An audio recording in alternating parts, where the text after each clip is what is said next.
പഠിക്കണം, ജോലി നേടണം, പക്ഷേ കയ്യിൽ പണമില്ലാത്തത് നിങ്ങളുടെ സ്വപ്നങ്ങൾക്ക് തടസ്സമാകുന്നുണ്ടോ?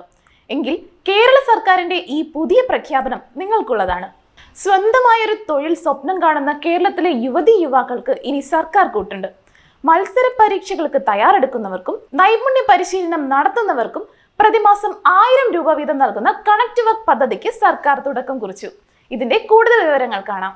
തൊഴിലന്വേഷകരുടെ സാമ്പത്തിക ഭാരം കുറയ്ക്കുക എന്ന ലക്ഷ്യത്തോടെയാണ് സംസ്ഥാന സർക്കാർ ഈ പുതിയ ധനസഹായ പദ്ധതി ആവിഷ്കരിച്ചിരിക്കുന്നത്. മത്സര പരീക്ഷകൾക്കായി തയ്യാറെടുക്കുന്നവർക്കും നൈപുണ്യ വികസന കോഴ്സുകളിൽ ഏർപ്പെട്ടിരിക്കുന്നവർക്കും 1 വർഷത്തേക്ക് പ്രതിമാസം 1000 രൂപ വീതം ബാങ്ക് അക്കൗണ്ടിലെത്തും. 18നും 30നും ഇടയിൽ പ്രായമുള്ളവരും PSC, UPSC, ബാങ്ക് പരീക്ഷകൾ, റെയിൽവേ തുടങ്ങിയ മത്സര പരീക്ഷകൾക്കായി തയ്യാറെടുക്കുന്നവരും ഇതിനായി അപേക്ഷിക്കാം. അംഗീകൃത സ്ഥാപനങ്ങളിൽ നൈപുണ്യ പരിശീലനം നേടുന്നവർക്കും ഈ ആനുകൂല്യം ലഭിക്കും. എംപ്ലോയ്മെന്റ് എക്സ്ചേഞ്ചിന്റെ ഔദ്യോഗിക വെബ്സൈറ്റായ www.employment.kerala.gov.in വഴിയാണ് അപേക്ഷ സമർപ്പിക്കേണ്ടത്.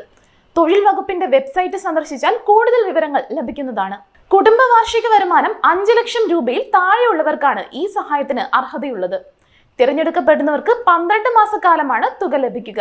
കൂടുതൽ വാർത്തകൾക്കും വിശേഷങ്ങൾക്കുമായി village news web TV subscribe ചെയ്യുക, ലൈക്ക് ചെയ്യുക, ഒപ്പം കമന്റ് ആൻഡ് ഷെയർ കൂടി ചെയ്യുക.